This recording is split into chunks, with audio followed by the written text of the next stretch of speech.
It is Friday. Let's do some Friday Q&A.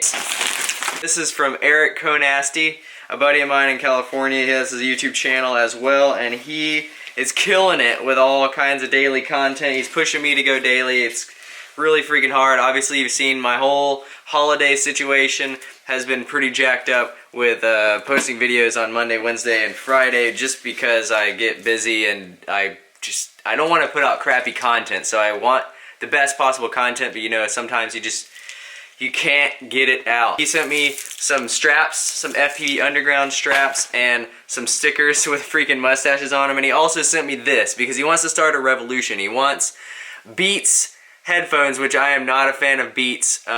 He wants them to start revolutionizing the in-ear FPV situation. Yeah, it's cool. This is sick. He made this for me, or actually he made it for himself, and he was like, "Oh, I don't use that crap anymore. I'm gonna give it to you." So yeah, he sent me that. This is the fattest package I have seen. I probably just cut through like 10,000 really important things. What does this say? Holy crap, that smells like straight cancer. I won't be surprised if this arrives exploded.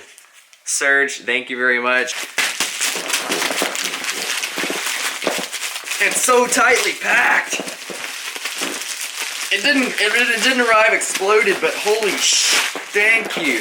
Pyroflip RC straps. I told him I liked his straps, and he's like, "Oh, well, I'll send you like 1,000. I'm gonna use these. Thank you, Serge. And then one last thing I'd like to note, Tommy, oh my God, gave me this for Christmas. This is probably one of the coolest Christmas gifts I've gotten in a long time. It is an Amazon Dot, I think. You can like yell at it, and its name's Alexa, and you can tell it what to do.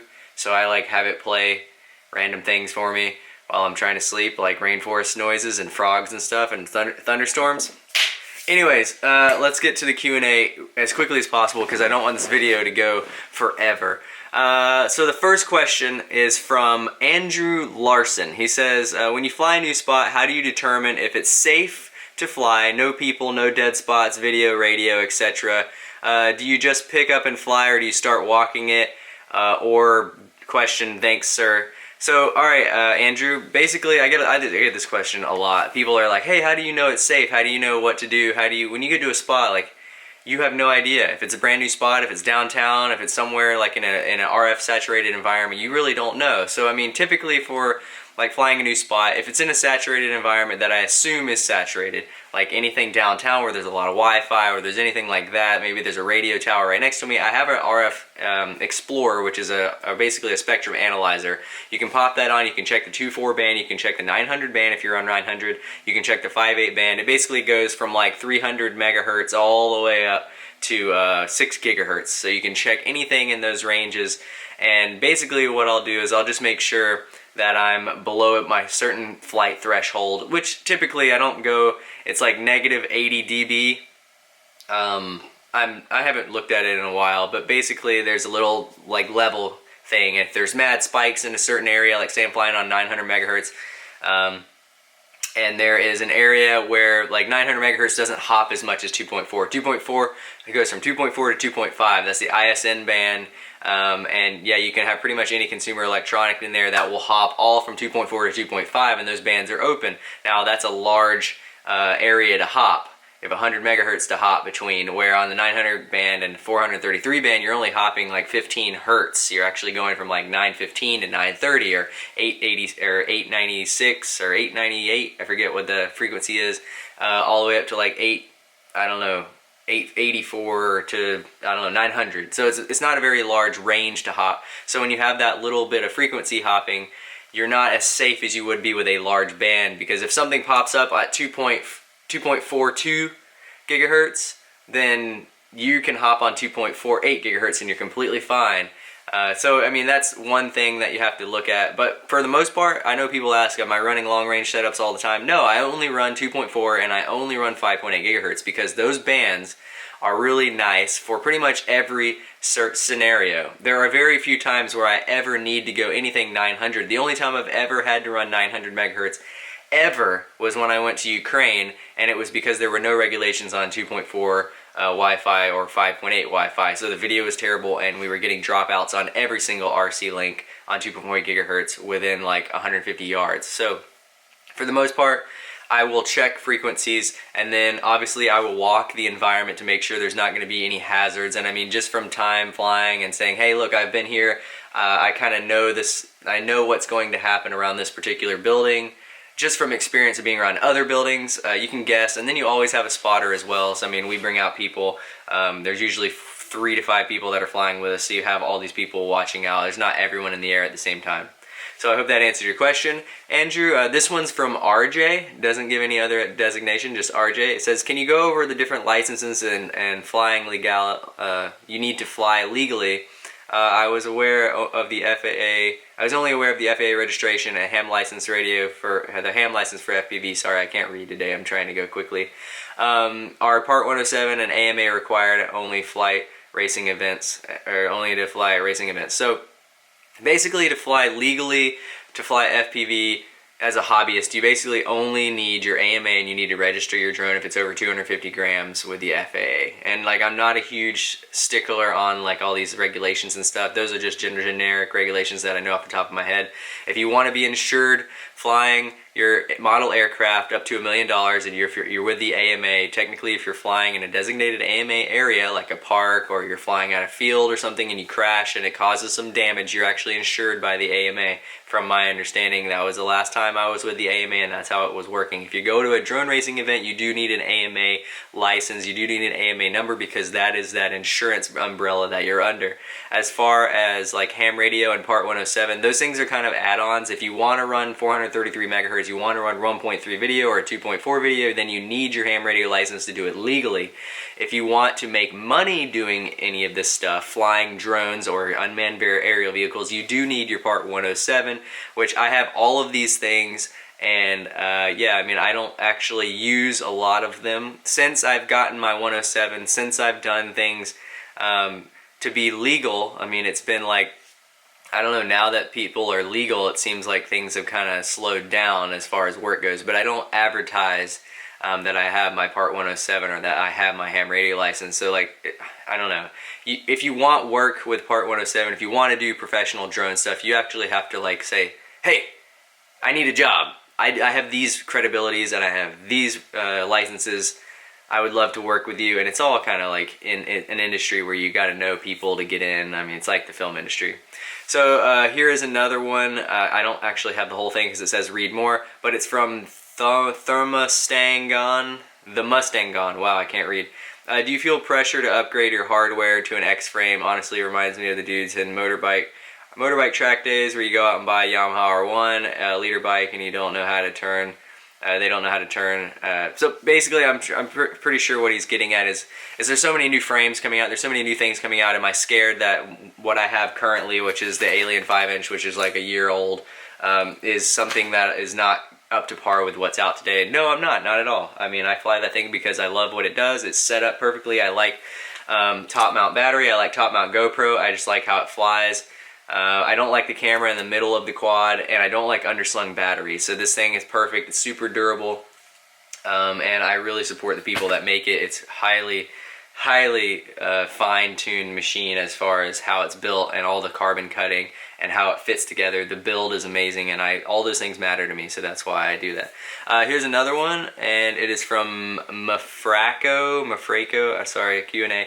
What is an acceptable flight time for a Freestyle mini quad running a Forest 1300 LiPo? So I mean, that all depends on the motor prop combination and the weight of the quad, but for the most part you're looking at between 1.5 minutes, possibly up to 4 minutes, but on a good day you're probably going to look at it around 2.5-3 minutes on an average setup.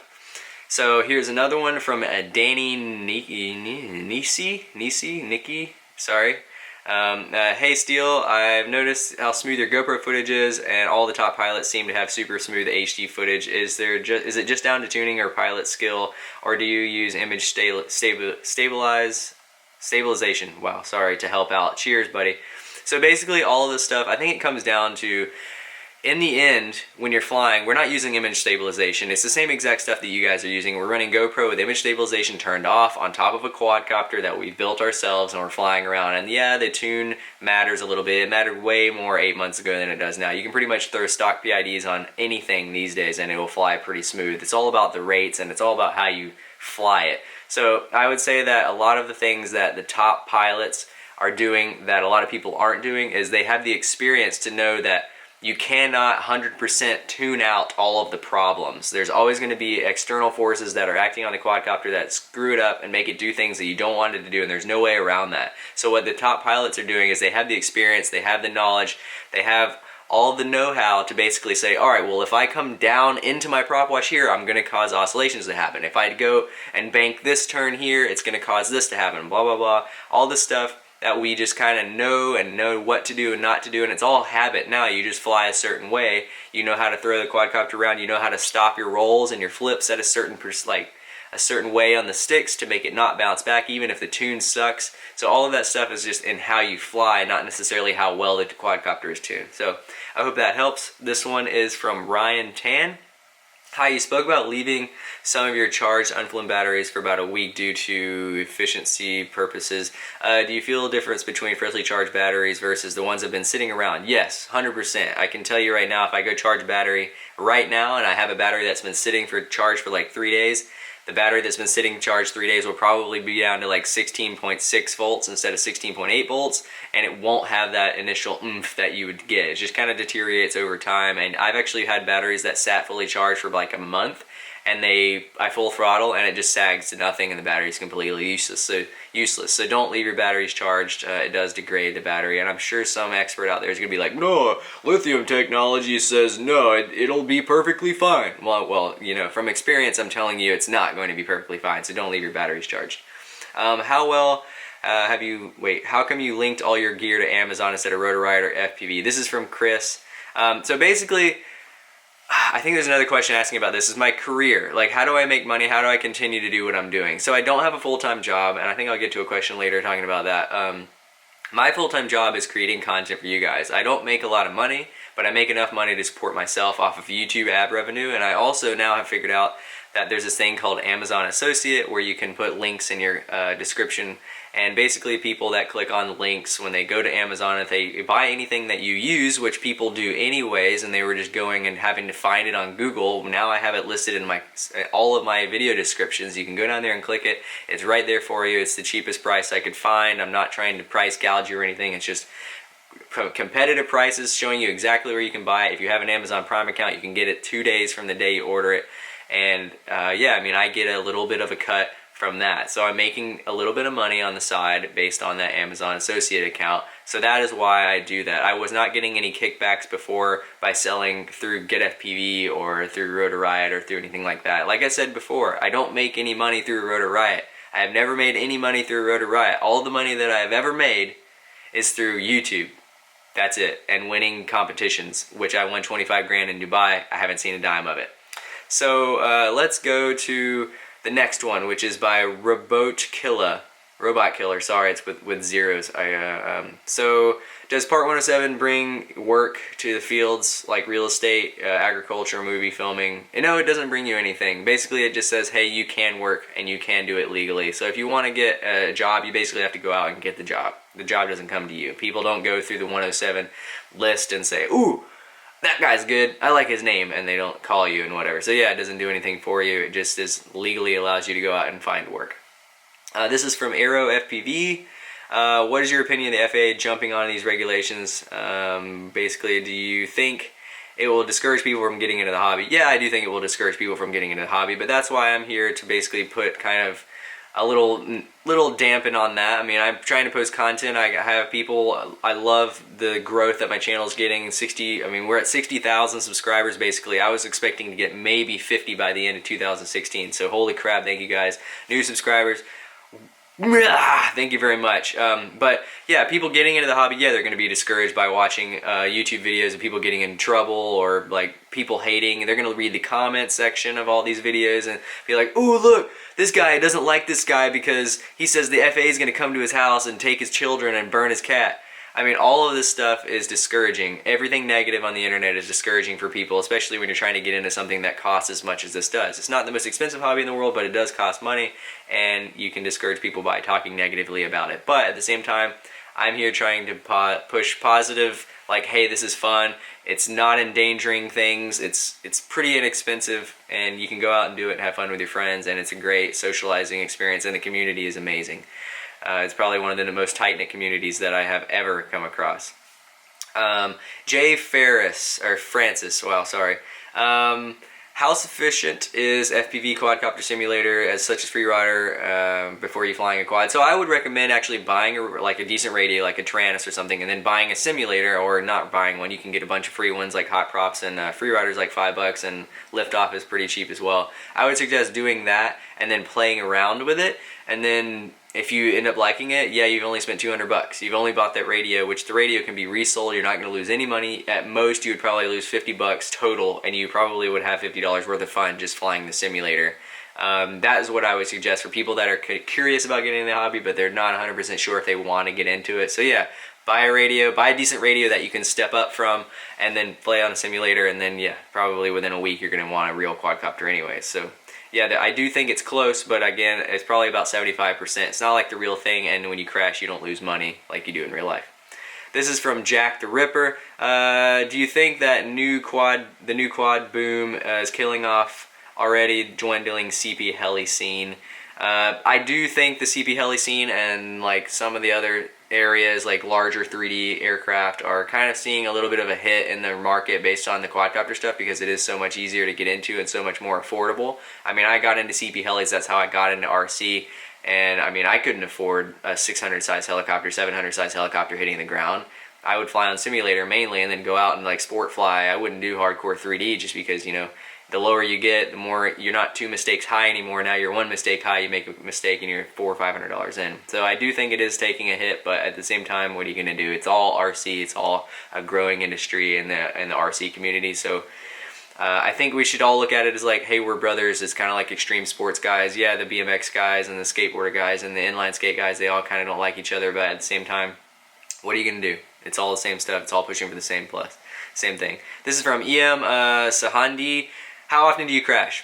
Not as often as you would think, but I do crash. Probably per day, maybe 3 crashes, maybe 10 at most in like a 20-pack session. But, you know, I've gotten to a point where I can pretty much avoid anything I need to avoid. Hey, Steele, I got a question for you. This is from Rich Gattard.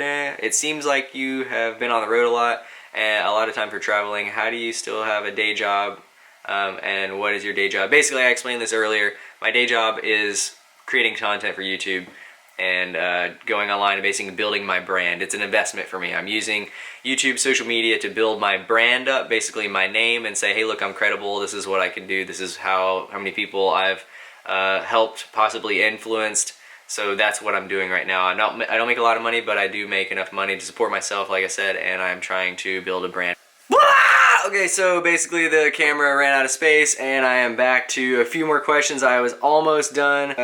Any thoughts? So this guy is Tioman FPV. He says, any thoughts on the DJI Snell propulsion system and have I tried it? I haven't tried it. I've heard a lot about it. I've actually been talking to a guy named Brian at DJI in California, and he says he's going to send Rotor Riot some for us to test, but you know, it hasn't happened yet. So I can't say anything until I've actually tried it, but from past experience, I can say that DJI has done really well with making products and doing it in a very cost-effective and very high quality manner. So I'm assuming it's going to be pretty good. I don't know if it'll be great for the consumer market, or I mean not consumer market, for the hobbyist market, but you know, it might be great for the consumer market, getting more people into FPV more affordably. GS, this is GS. He just says, what's your process of finding new songs for your videos? Do you set up radio stations on Apple Music? Do you have Spotify?